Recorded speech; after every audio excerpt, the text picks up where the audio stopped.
दुर्वासा, लगता है चिंतित दिखाई दे रहे हैं। नारायण नारायण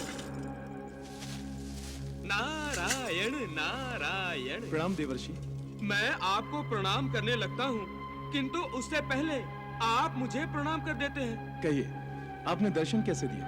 वो आपको सोचते हुए देखा तो रहा नहीं गया, सो पूछने चला आया कि शिव शंभु महादेव को क्या चिंता है। चिंता का विषय मेरा तप है देवर्षि। मैं तप करता हूं तो पूरा संसार दुखी होता है और माता पिता भी। इसलिए सोच रहा था कि तप के स्थान पर क्यों ना विद्या अर्जित कर लूं। तो क्या करेंगे?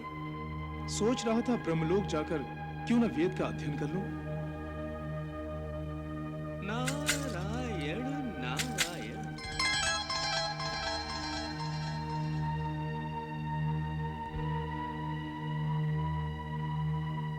ओम ब्रह्माय नमः।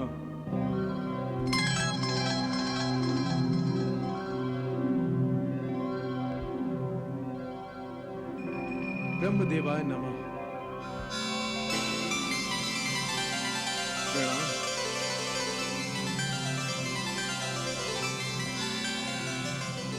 कहो वत्स, कैसे आना हुआ? परम साध्वी अनुसुईया का पुत्र दुर्वासा वेद ज्ञान प्राप्ति के लिए आपकी शरण में आया है। तुम मेरे पौत्र हो दुर्वासा। तुम्हें ब्रह्मलोक में वेद अध्ययन करने का पूरा अधिकार है। नारायण नारायण। ऋषि दुर्वासा को परम पिता ने वेदों का अध्ययन करने के लिए अपनी सहमति प्रदान कर दी है प्रभु। वत्स नारद, इसमें आपको क्या आपत्ति है वो कहिए। आपत्ति ही आपत्ति है प्रभु। मुझे तो ये वेदाध्ययन विपत्तियों की उत्पत्ति ही लगता है। विपत्तियां कैसी वत्स? प्रभु, शीतल सागर में गर्म धारा का प्रवेश हो गया तो विपत्तियों की ही तो लहरें उठेंगी।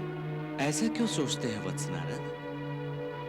भगवान शिव और पितामह ब्रह्मा का जुड़ना संसार के लिए आनंद की बात है। सारा आनंद शोक में बदल जाएगा प्रभु, जब दुर्वासा को क्रोध आएगा, और क्रोध में दुर्वासा निष्पक्ष भाव से किसी को भी शाप दे देंगे। ऐसे में यदि उन्होंने परम पिता ब्रह्मा को शाप दे दिया तो ये संभव तो है वत्स। संभव तो है। नारायण नारायण। ये आप क्या कह रहे हैं प्रभु?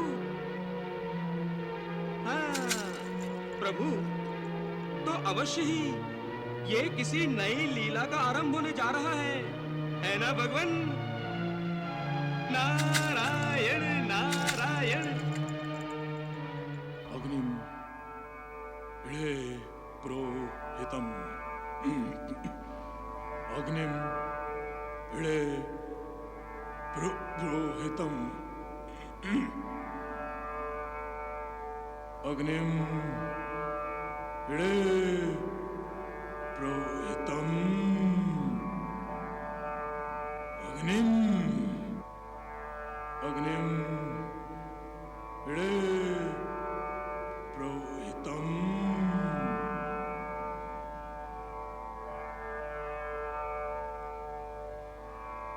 अग्निम इळे प्रोहितम।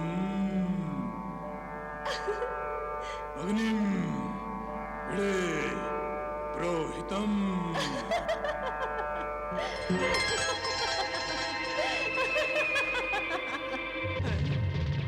नारायण नारायण।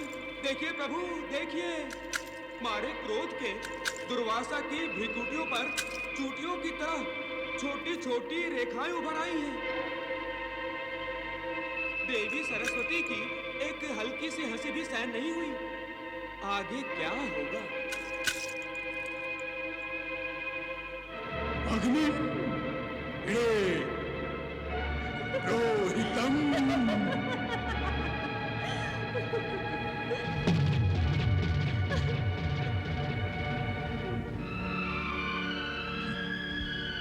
अग्निम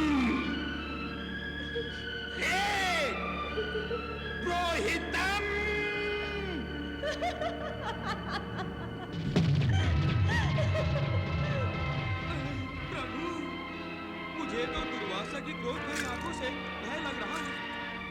ये ज्वालामुखी अब फटने को है प्रभु।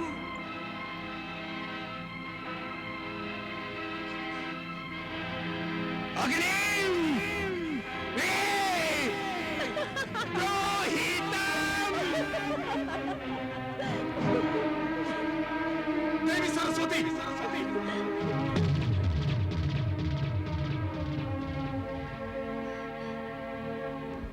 आप किस बात पर हंस रही हैं? क्या मेरा पाठ असत्य है देवी? विधाता, मैं आपसे पूछता हूं, क्या मेरा पाठ असत्य है? नहीं वत्स, तो क्या मेरा उच्चारण असत्य है सरस्वती देवी? उच्चारण असत्य नहीं है, किंतु किंतु किंतु क्या? वेद गान का स्वर ऐसा नहीं होता।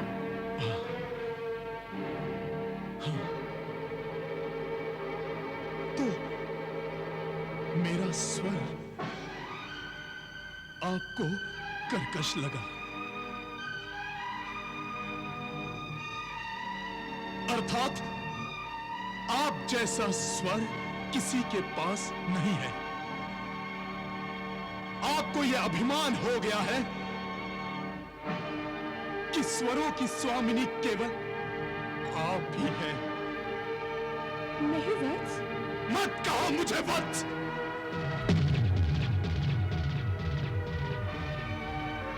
आपने मेरा अपमान किया है। तपस्वी दुर्वासा का अपमान। मैं दुर्वासा आपको ये श्राप देता हूं, दुर्वासा, कि जिस अभिमान से आप इस ब्रह्मलोक में रह रही है, वो अभिमान, वो अहंकार टूटने के लिए शीघ्र ही इस ब्रह्मलोक से आपका पतन हो।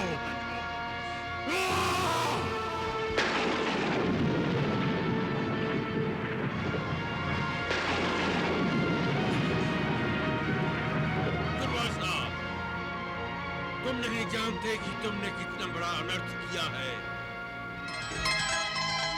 देवी सरस्वती यदि ब्रह्मलोक में नहीं रहेंगी तो वेद ऋषियों का प्रयोग कैसे होगा? स्वर का ज्ञान कौन देगा यहाँ?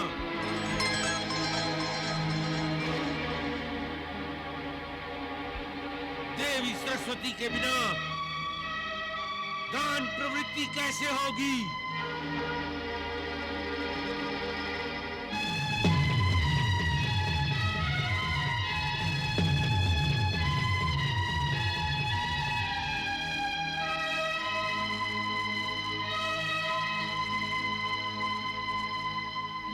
इनकी ज्ञान प्रवृत्ति का विकास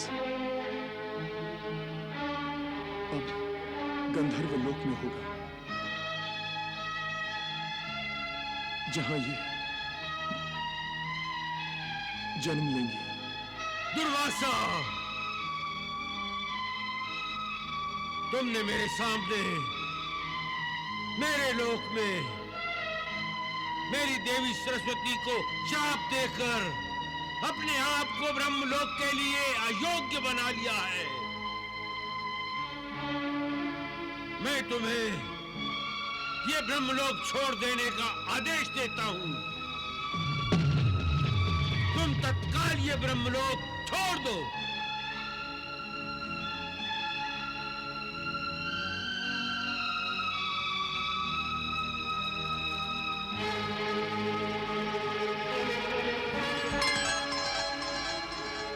नारायण नारायण। प्रभु, श्री दत्तात्रेय के माध्यम से कार्तवीर्य अर्जुन के लिए तो आपने अपनी लीला पूरी कर दी, किंतु अब जो माता सरस्वती का ब्रह्मलोक से पतन हो गया है, उनका क्या होगा? वहां कौन सी लीला रचाएंगे आप? लीला तो आरंभ हो गई है देवऋषि नारद, वो देखिए।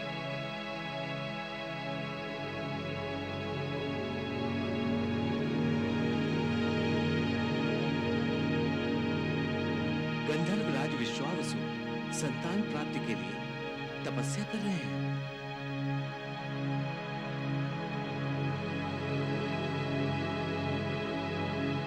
ये गंधर्वराज किसकी तपस्या कर रहे हैं भगवान? उन्हीं की, जिनकी लीला से आपका मन कभी भी तृप्त नहीं होता। अच्छा अच्छा अच्छा, तो भगवान दत्तात्रेय की तपस्या कर रहे हैं गंधर्वराज। हाँ। ज्ञान रूपाय दत्तगुरुवे नमः। ओम ज्ञान रूपाय दत्तगुरुवे नमः। ओम ज्ञान रूपाय दत्तगुरुवे नमः।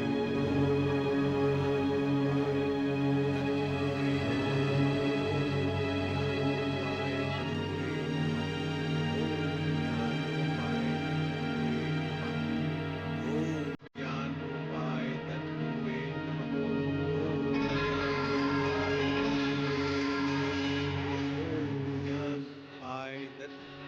वत्स विश्वावसु, आंखें खोलो, आंखें खोलो वत्स।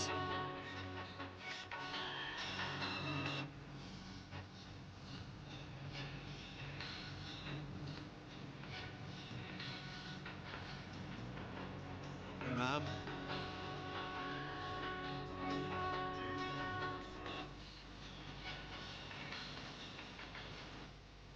वत्स, तुम्हारी तपस्या से प्रसन्न होकर मैं तुम्हें प्रसन्न करना चाहता हूं। कहो, क्या चाहिए तुम्हें?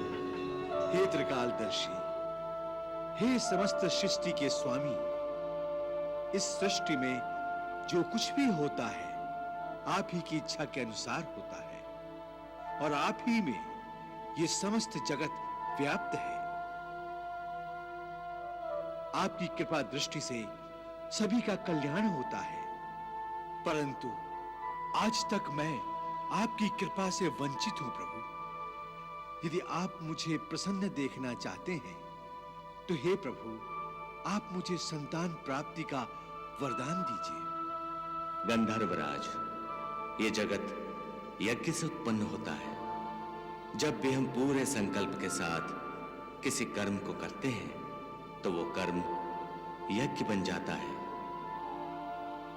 अतः तुम निष्ठापूर्वक यज्ञ करो, तुम्हें संतान की प्राप्ति अवश्य होगी।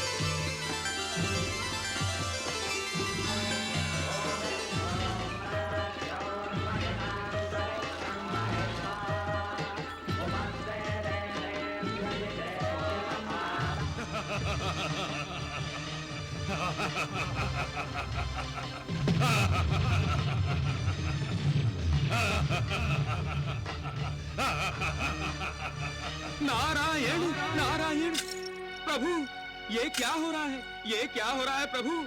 असुर राज वज्रकेतु यज्ञ ध्वस्त करने आ गया। आप ही की प्रेरणा से तो गंधर्वराज विश्वावसु ने यज्ञ का संकल्प लिया है ना प्रभु? क्या गंधर्वराज विश्वावसु का यज्ञ पूर्ण होगा? हे देवर्षि, इस यज्ञ की प्रेरणा श्री दत्तात्रेय ने विश्वावसु को दी है, इसीलिए इस यज्ञ की रक्षा का दायित्व दत्तात्रेय का है। और भगवान दत्तात्रेय तो भक्त वत्सल है। वो सदैव अपने भक्तों की रक्षा करते हैं, यही ना प्रभु?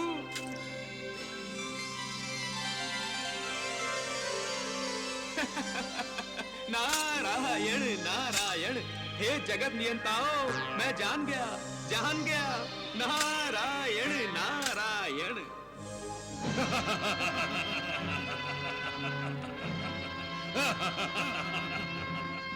रुक जाओ वज्रकेतु, रुक जाओ। कौन रोकेगा मुझे? विश्वावसु तुम? मैं तो तुम्हारा यज्ञ ध्वस्त करने आया हूं। मैं नहीं चाहता कि सृष्टि में कोई यज्ञ करे, क्योंकि यज्ञ केवल देवताओं को बल प्रदान करते हैं और हम असुरों को निर्बल बना देते हैं। और जो भी हम असुरों को निर्बल बनाता है, उसका अस्तित्व हम असुरों को मिटा देना ही चाहिए। और इसलिए मैं तुम्हारा यज्ञ ध्वस्त करने आया हूं। वज्रकेतु, हम ये यज्ञ संतान प्राप्ति के लिए कर रहे हैं। इसे सफल और संपन्न होने दो। नहीं, कभी नहीं, कदापि नहीं। तुम्हारी संतान भी तो हम असुरों से द्वेष करेगी। अब मैं ये यज्ञ कभी भी पूर्ण नहीं होने दूंगा।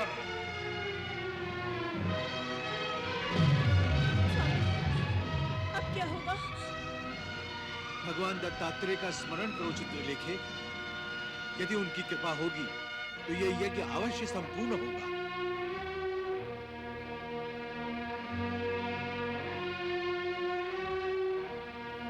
ओम ज्ञान रूपाय दत्त गुरुवे नमः। ओम ज्ञान रूपाय दत्त गुरुवे नमः। ओम ज्ञान रूपाय दत्त गुरुवे नमः। ओम ज्ञान रूपाय दत्त गुरुवे नमः।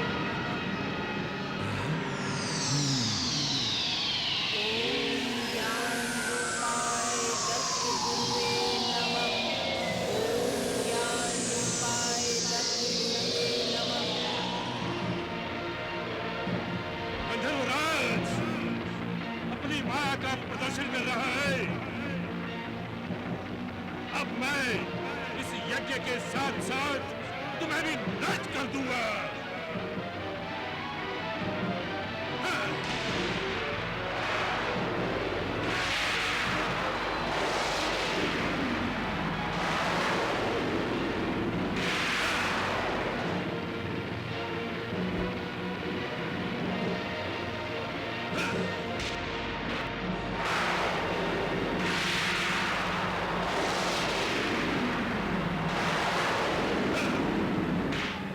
गंधर्वराज, अब मैं स्वयं आ रहा हूं।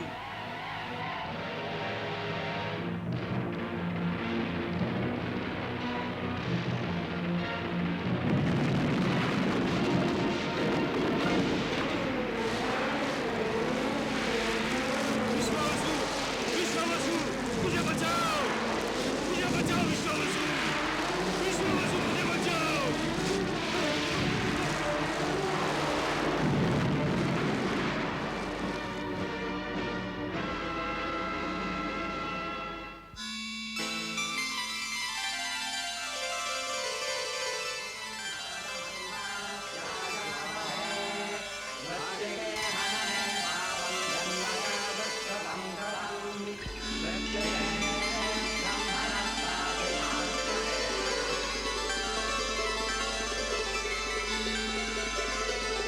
प्रणाम यज्ञ देवता, कल्याणमस्तु, सौभाग्यवती भव।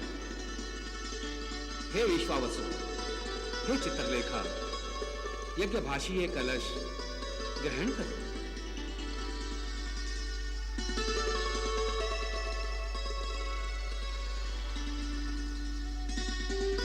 इस कलश में जो प्रसाद है, उसका सेवन करते ही तुम्हारे यहाँ दिव्य संतान उत्पन्न होगी।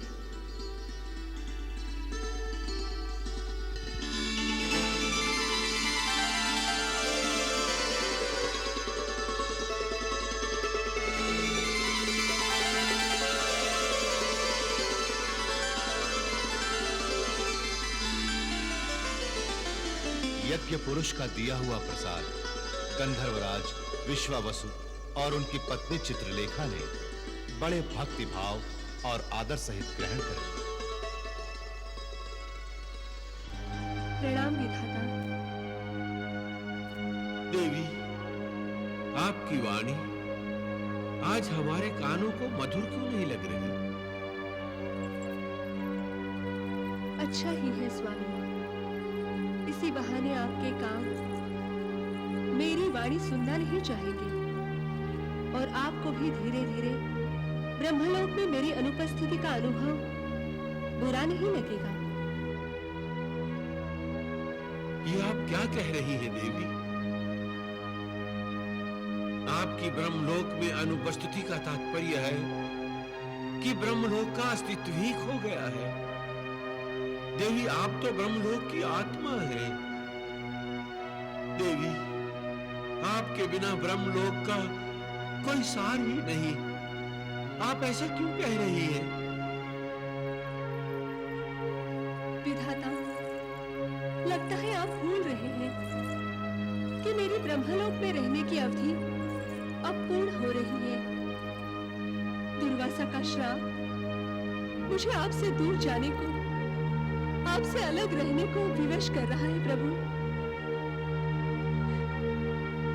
पता नहीं स्वामी, आपको मेरी याद आएगी भी या नहीं, किंतु मैं कहीं भी रहूंगी, किसी भी रूप में रहूंगी, मेरा मन सदा आपके चरणों में ही रहेगा प्रभु। देवी, आज मुझे अपने आप पर क्रोध आ रहा है और दया भी।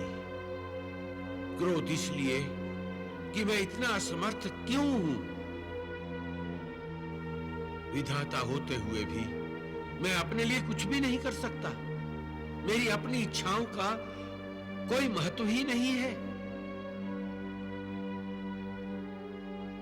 देवी, मैं तो सृष्टि का निर्माण करता हूं, मुंह मांगे वर देता हूं, किंतु अपने लिए कुछ भी नहीं कर सकता। देवी, मुझे अपने आप पर दया आ रही है।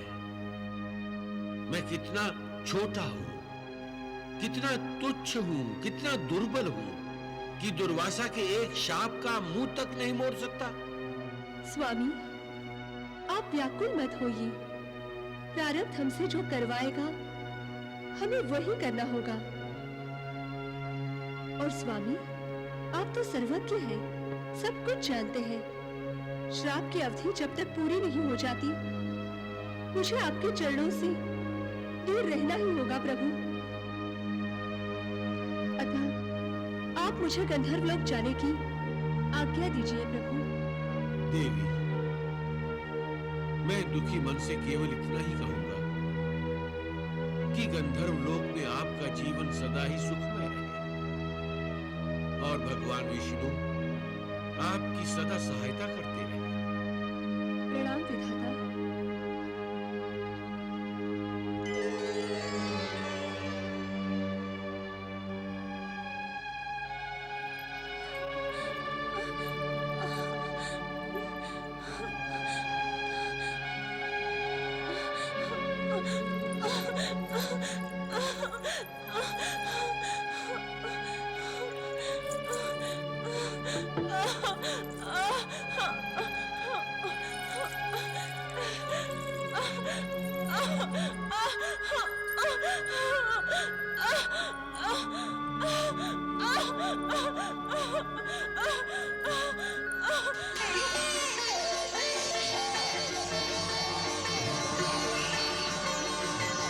उनके यहाँ संतान के रूप में एक कन्या ने जन्म लिया। ये कन्या देवी सरस्वती ही थी, जिन्हें दुर्वासा के दिए हुए शाप को पूरा करने के लिए गंधर्वलोक आना पड़ा। विश्वावसु और चित्रलेखा ने उस कन्या का नाम रखा मदालसा।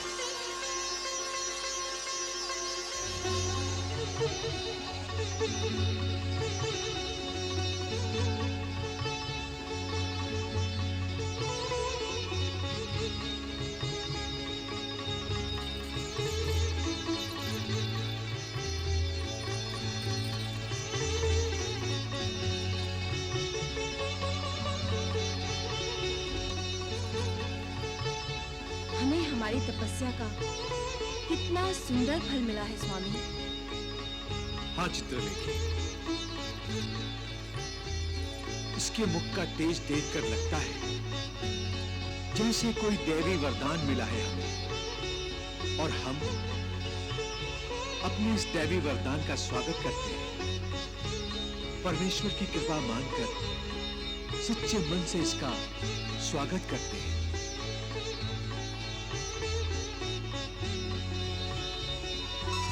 नारायण नारायण नारायण नारायण।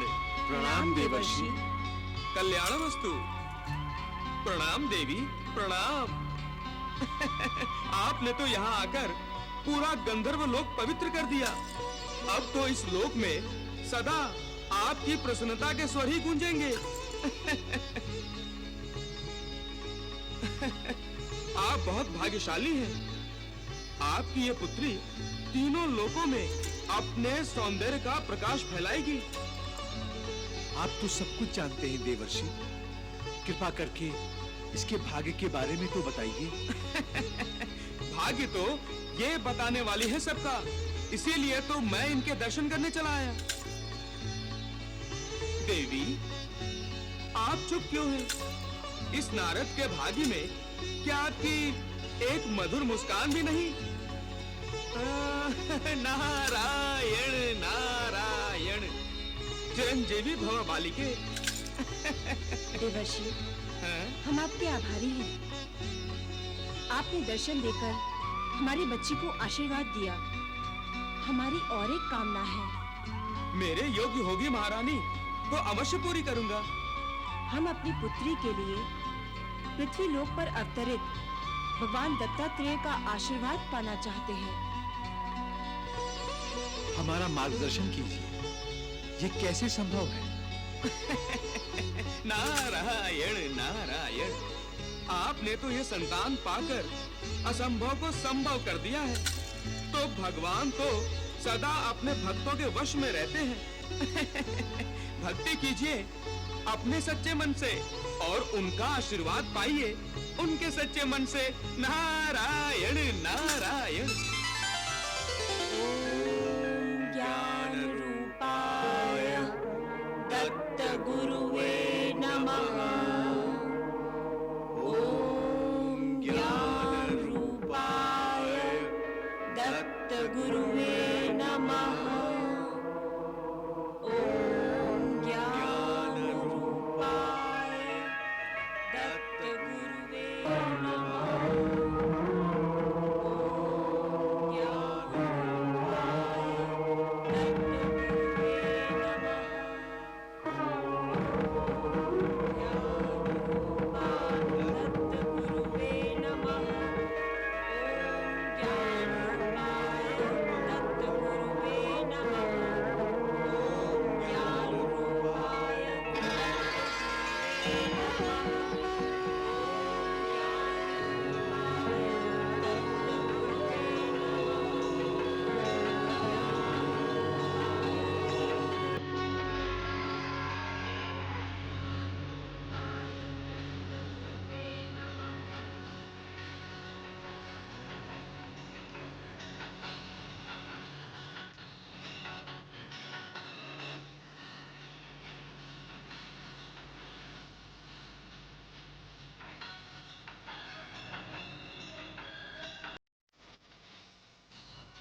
तुम्हारी भक्ति ने हमारा मन जीत लिया।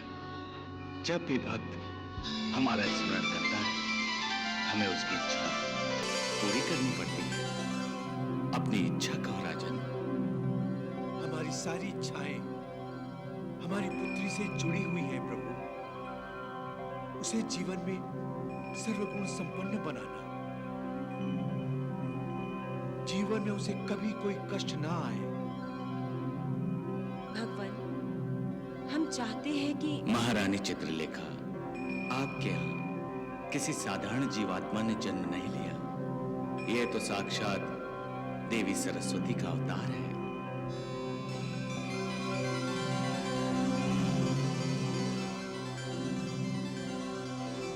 देवी सरस्वती का अवतार? हाँ, आपकी पुत्री ब्रह्म ज्ञान की शिक्षा प्राप्त करेगी, विज्ञान, संगीत और स्वरों को नया रूप देकर गंधर्व जाति का मान बढ़ाएगी और इसका पुत्र भी ब्रह्मज्ञानी होगा।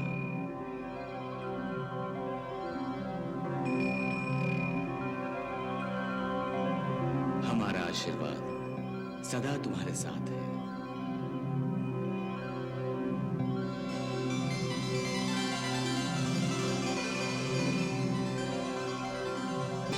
वायु के घोड़ों पर सवार समय को जैसे पंख लग गए। इतनी तीव्र गति से भागा कि विश्वावसु और चित्रलेखा के देखते देखते उनकी नन्ही सी पुत्री मदालसा ने यौवनावस्था में प्रवेश कर लिया।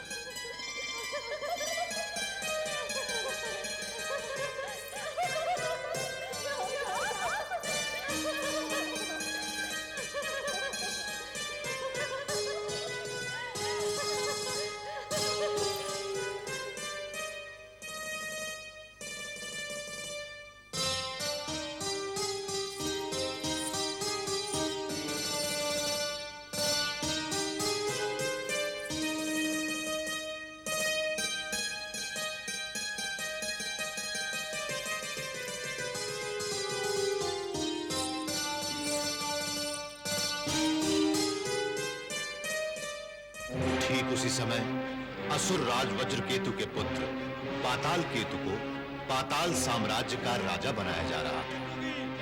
महाराज पाताल केतु की, महाराज पाताल केतु की, महाराज पाताल केतु की, महाराज पाताल केतु की, महाराज पाताल केतु की, महाराज पाताल केतु की, महाराज पाताल केतु की, महाराज पाताल केतु की।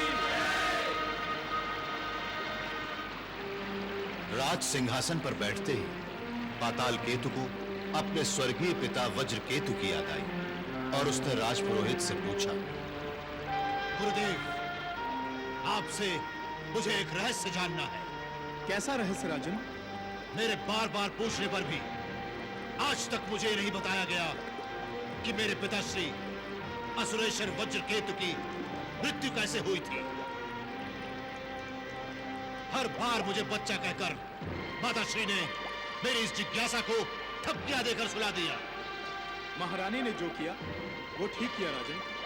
माता नहीं चाहती कि उनके पुत्रों को शत्रुओं द्वारा कोई हानि पहुंचे, क्योंकि बाल बुद्धि पर इसका बुरा प्रभाव पड़ता है।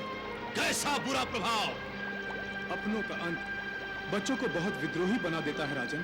मैं अब बच्चा नहीं हूं, वयस्क हूं, राजा हूं इस राज्य का, और मैं ये जानना चाहता हूं कि मेरे पिताश्री की हत्या कैसे हुई थी।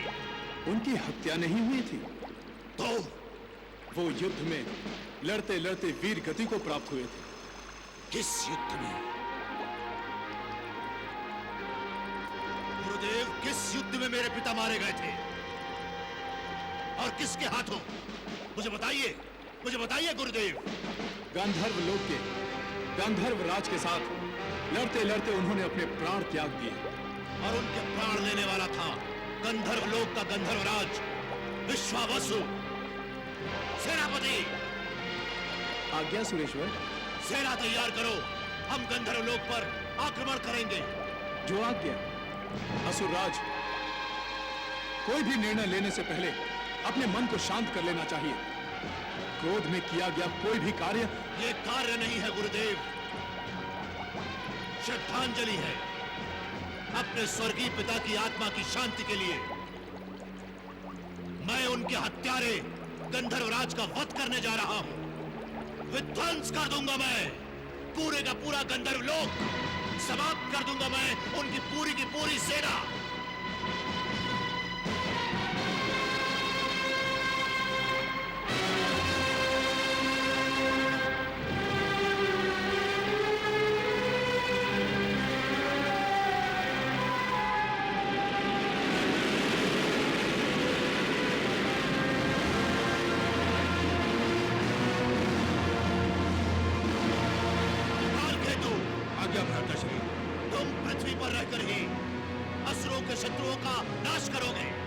अकेला भ्राताश्री?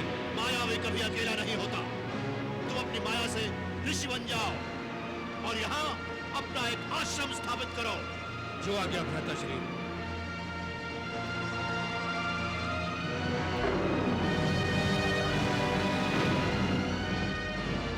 प्रणाम भ्राताश्री। अपनी जाति के हितों की रक्षा करना यही तुम्हारा कर्तव्य है। जो आ गया। मैं अब गंधर्व लोक जा रहा हूँ। हाँ।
जय हो। ऐ,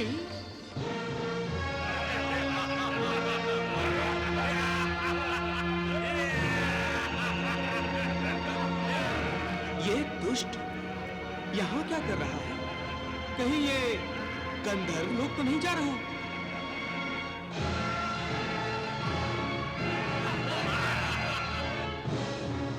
नारायण नारायण, मेरा वामन भी भड़क भड़क कर मुझे चेतावनी दे रहा है। कुछ अनिष्ट अवश्य होने वाला है। ए तंबूरे, ऐ, कहाँ घूम रहा है? नारायण नारायण, यही प्रश्न तो मैं तुमसे पूछ रहा हूँ दैत्यराज। पातालचारी आज आकाशचारी कैसे बन गया? ऐसे ही तुम्हें मूर्ख नहीं कहते। तुम सचमुच बुद्धिहीन हो, जो इतना भी नहीं जानता कि हम अपनी माया से आकाश पाताल कहीं भी जा सकते हैं। जानते हैं, सब जानते हैं दैत्यराज कि तुम कहीं भी आ जा सकते हो, परंतु अहंकार का क्या करोगे? यही तो सबको मूर्ख बनाता है। मुझे मूर्ख कहते हो? तुझे मूर्ख कहकर मैं मूर्खों का अपमान नहीं करूंगा। नारायण नारायण। क्या कहा?